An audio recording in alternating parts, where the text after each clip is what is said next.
Tempestade de Guerra, capítulo 32, parte 3. As luzes no teto se soltam, caindo com força, um golpe súbito que pega meu pai de surpresa. Um fio de sangue prateado esguicha dos cortes em sua cabeça, enquanto ele cambaleia, atordoado, mas não morto, nem mesmo incapacitado. Não tenho coragem para isso. Nunca corri tão rápido, nunca em toda a minha vida, nem mesmo em batalha, porque nunca tive tanto medo. Os lobos são mais rápidos que eu, eles rosnam atrás de mim, tentando me derrubar. Eu os atinjo com o metal dos meus braços, transformando a armadura em facas. Um uiva, se lamuriando quando abro uma ferida rubi em sua barriga. O outro é mais forte, maior, e salta para me levar ao chão. Tento desviar, mas acabo caindo de costas e ele pula na minha garganta com força. Quase 100 quilos de puro músculo atingindo meu peito.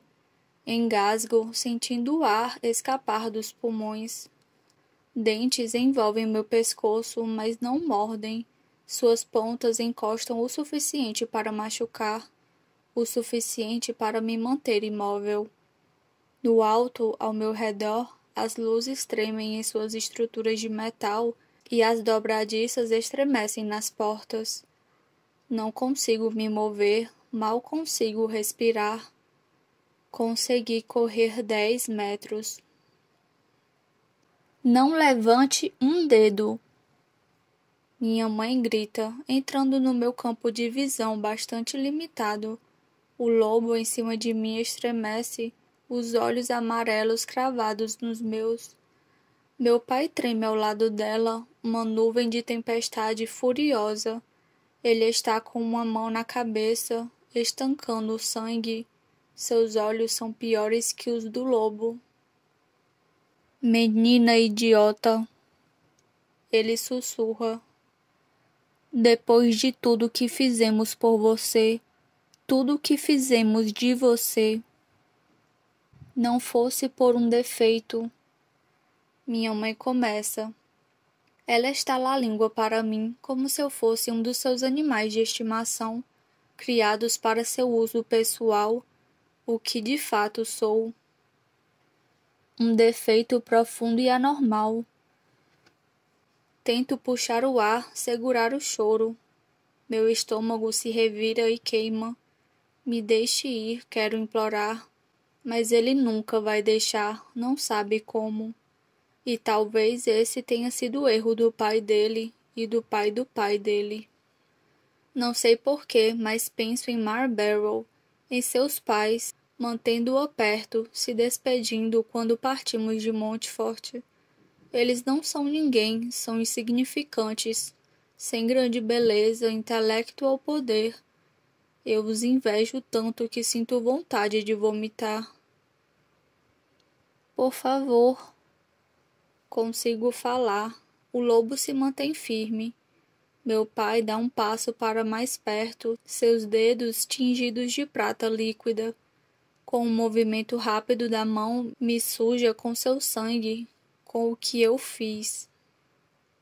Vou arrastá-la de volta a Rift com minhas próprias mãos. Não duvido. Eu o encaro com dificuldade para respirar, os dedos riscando o chão até minha armadura me trai, derretendo sob o comando dele, me deixando sem proteção e sem armas, vulnerável, uma prisioneira, ainda e sempre. Então meu pai sai voando para longe, ele cai para trás, seu rosto franzido numa surpresa rara. Ele está sendo arrastado pelo cromo que cobre seu corpo. Bate contra a parede mais próxima, a cabeça estalando para trás. Minha mãe grita quando ele tomba à frente, os olhos revirando. O lobo acima de mim tem um destino diferente. Uma lâmina corta seu pescoço e a cabeça sai voando para pousar a alguns metros com um baque repulsivo. Um jato de sangue escarlate fresco cobre meu rosto. Não me retraio, uma mão fria e familiar se fecha em volta do meu punho, me puxando. Você nos treinou bem demais, Ptolemos diz, me ajudando a levantar. Corremos juntos. Quando olho para trás, minha mãe está debruçada sobre o meu pai. Ele tenta se levantar, ainda vivo, mas o golpe o deixou cambaleando. Adeus, Evangeline. Outro homem diz. Julian Jacos sai de um corredor adjacente. Annabel está com ele, os dedos batendo uns nos outros. Ela nem me olha quando se aproxima com as mãos erguidas. Tanto poder letal em uma mulher tão pequena. Fuja, Larentia. Sinto o impulso de cobrir os ouvidos, ainda que a voz melodiosa de Julian não seja dirigida a mim. O poder do canto tremula no ar, palpável e açucarado. Esqueça seus filhos. Os passos dela são rápidos e apressados, como um de seus ratos espiões.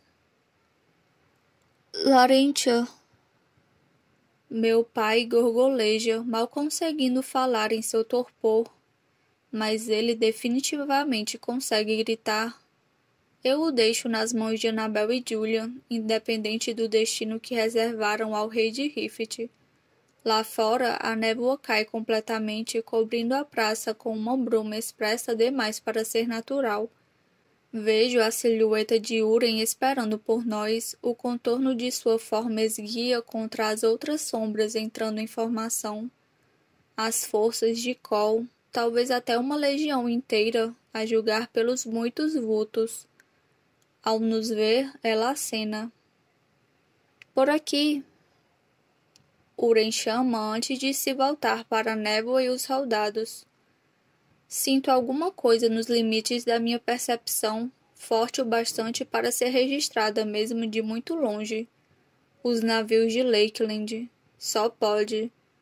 No alto, invisíveis, jatos chispam de um lado para o outro. Em algum lugar, mísseis unem e estouram, lançando rachadas de chama onde a armada deve estar. Me sinto presa pela névoa, cega, só consigo focar em Uren e Ptolemos, ficando perto de suas silhuetas enquanto atravessamos as legiões que marcham sem sair do lugar. Alguns soldados nos encaram enquanto passamos, mas nenhum tenta nos impedir. Em pouco tempo, o comando de guerra desaparece ao longe, engolido pela névoa. Viramos na praça, a caminho da Casa do Tesouro. Uma sensação estranha e familiar toma conta de mim quando me lembro do casamento de Maven. A praça se transformou em campo de batalha naquele dia também, e usamos seu trem para fugir. Nunca gostei daquela geringonça, mas qualquer desconforto parece insignificante. É a saída mais rápida, a mais segura. Vamos estar bem longe da cidade antes que a batalha termine. E então... Não tenho tempo nem energia para completar o pensamento. A chuva vem depois da névoa, caindo como um silvo, súbito. Fico encharcada em questão de segundos. O dilúvio deixa a praça escorregadia, nos obrigando a diminuir o passo para não correr o risco de quebrar o pé. Lá no rio, um estrondo soa como um tambor, rítmico e trêmulo, estremecendo o chão sob os meus pés. Os navios estão disparando contra a cidade, seus tiros violentos bombardeando tanto o lado leste como o oeste de Erchion. Estendo a mão para Ptolemos, meus dedos escorregando em sua armadura molhada enquanto tento me apoiar neles de alguma forma. O resto de mim se prepara para o impacto inevitável quando o fogo de Lakeland chegar a essa parte da cidade. Meus instintos não estão errados. O primeiro míssil passa uivante por cima dos portões da praça, quase invisível enquanto faz o marco através da névoa. Não vejo onde ele pousa, mas, a julgar pela enorme explosão atrás de nós, diria que o Whitefire acabou de sofrer um golpe direto. A força derruba alguns soldados e nos faz perder o equilíbrio. Eu e Pitolemos nos firmamos em nossas armaduras, e Toli segura Uren antes que ela caia, abraçando-a firme. Continuem andando! Grito mais alto que o som agudo de outro disparo, este explodindo em algum lugar perto do comando de guerra. Alguém mais grita, distribuindo ordens quase inaudíveis em meio ao estrondo. Um raio de chama acompanha sua voz à frente da legião reunida. Qualquer que seja o discurso de incentivo que Cole tenha preparado, não adiantará muito agora. Há barulho demais, chuva demais, e seus soldados estão distraídos demais pela armada que obstrui o rio. Mesmo assim, eles começam a marchar, avançando para seguir quaisquer que tenham sido suas ordens. Provavelmente para ladear os penhascos, concentrar o ataque no rio lá embaixo. Ficamos presos em meio à movimentação deles. A legião avança como uma maré, nos levando junto. Tento empurrar os corpos uniformizados, procurando Pitolemos e Uren entre os rostos prateados. Ainda perto, mas a distância entre nós vai crescendo. Fico apalpando em busca do cobre do cinto do meu irmão, me apegando à sensação do metal. Saiam da frente! Rosno, tentando abrir caminho pela multidão, usando minha armadura para me impulsionar, usando Pitolemos como um farol. Saiam da frente! A explosão seguinte é mais próxima e certeira, caindo do céu como um martelo. Uma bomba, não um míssil. Menor, não guiada, mas ainda assim mortal. Mesmo separados, eu e Pitolemos erguemos as mãos ao mesmo tempo, lançando nossa habilidade com uma forte explosão de energia. Alcanço a carcaça de aço, rangendo os dentes para conseguir deter o projétil em alta velocidade.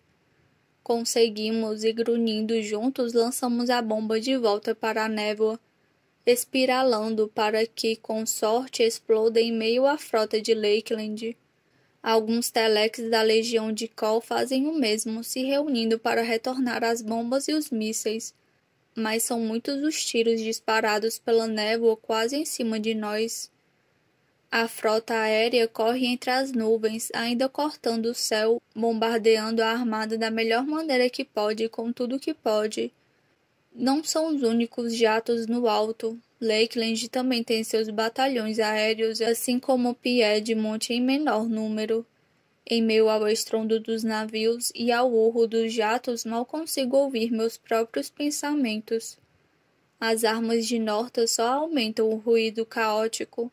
As torres de artilharia no alto cospem faíscas e ferro quente, se iluminando com disparos. Em geral, ficam camufladas as paredes em volta da praça, ou como suportes para a ponte, mas não agora. Alguns telex estão posicionados ali, usando suas habilidades para lançar explosivos com uma mira letal. Esta cidade foi feita para sobreviver, e é exatamente o que está tentando fazer. O vento fica mais forte, provavelmente graças aos dobra-ventos. A Casa Lares ainda é aliada de Cole e seus membros usam sua habilidade com toda a força. Um vendaval uivante corre sobre a praça, vindo de algum lugar atrás de nós. Derruba alguns dos mísseis e bombas em seu trajeto. Alguns caem inofensivos, enquanto outros espiralam névoa adentro. Estreito os olhos contra o vento forte, mantendo Pitolemos e Uren em vista, mas o furacão obriga os soldados a apertar suas fileiras, nos esmagando entre eles. Rangendo os dentes, abro o caminho com muito custo, passando por baixo de braços, me espremendo entre armas e troncos. Cada passo é um sofrimento, dificultado pelas rajadas de vento, pela chuva, pelo aperto.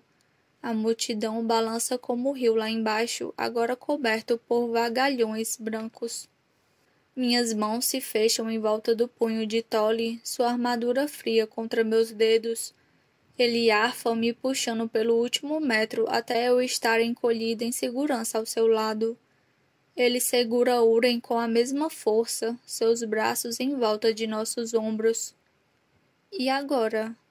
Temos que chegar ao fim da multidão, mas as muralhas e os prédios da praça mantêm a legião cercada, nos afunilando na direção da ponte. Mesmo dessa distância consigo ver Cole elevado sobre o resto, sua armadura vermelha como sangue contra a tempestade. Ele está ao lado dos portões abertos em cima de uma torreta de pedra, como um alvo. Um bom atirador poderia abatê-lo a 1000 metros se tentasse. Ele corre esse risco pela moral das tropas, gritando incentivos enquanto sobem na ponte. Mais bombas voam em sua direção, mas Cole as explode em pleno ar com um aceno de mão, antes que possam causar algum mal. Na ponte em si, os soldados prateados desaparecem na névoa. Consigo adivinhar seu destino. Mesmo agora, os rufos regulares e assombrosos do arsenal da armada quebram seu ritmo. Tento não imaginar os soldados de Northa lutando nos convéses dos navios, enfrentando todo o poder das forças da rainha Senra e do príncipe Bracken. Se conseguirmos colocar vocês dois nos navios, a voz de Cole ecoa na minha cabeça. Ranjo os dentes contra a onda de vergonha que me perpassa. Não vou entrar nesta batalha, não em mais um rio, não com eles lá. Esta é nossa chance e temos de aproveitá-la. Continue empurrando! Grito na esperança de que Tolly consiga me ouvir apesar do estrondo. A casa do tesouro ficou para trás e a distância dela cresce a cada passo. É sufocante ser empurrada dessa forma, levada à frente contra minha vontade. Não me restou muita armadura. Meu pai me tirou a maior parte dela, mas o pouco que tenho volta a se mover ao longo do meu braço, tomando a forma plana e circular de um escudo. Ptolemos me imita. Nós os usamos como arietes, avançando contra a maré humana com nossa habilidade e nossa força. Funciona, devagar, mas continuamente, criando espaço bastante para nos movermos. Até a armadura vermelha bloquear nosso caminho com uma bola de fogo pairando sobre a mão. Cole nos encara e espera acusações. Sua chama vacila contra a chuva, recusando-se a se entregar. Seus soldados formam um casulo protetor em volta dele. A água da chuva escorre por seu rosto, evaporando em sua pele exposta. Quantos está levando com você? Ele diz, quase sem voz. Pisco para tirar a água dos olhos e apontar confusa para Uren e Ptolemos. Seu pai, Evangeline, com quantos vai conseguir fugir? Cole dá um passo à frente sem nunca quebrar o contato visual. Preciso saber com quem ainda conto. Algo se abre em meu peito, balanço a cabeça devagar no começo, depois mais e mais rápido. Não tenho como saber, murmuro. A expressão de Cole não muda, mas por um momento penso que a chama em sua mão queima um pouco mais forte. Mais uma vez, seu olhar se alterna entre mim e meu irmão, nos avaliando. Deixo que me cubra como a chuva e a névoa e a fumaça que sobe. Tiberias Calori não é mais meu futuro. Sem dizer mais nada, o rei dá um passo para o lado e seus soldados se movem com ele, abrindo um caminho sobre os ladrilhos escorregadios da praça. Enquanto passo, sinto um leve calor saindo de sua mão, próxima ao meu braço. É quase como se me abraçasse.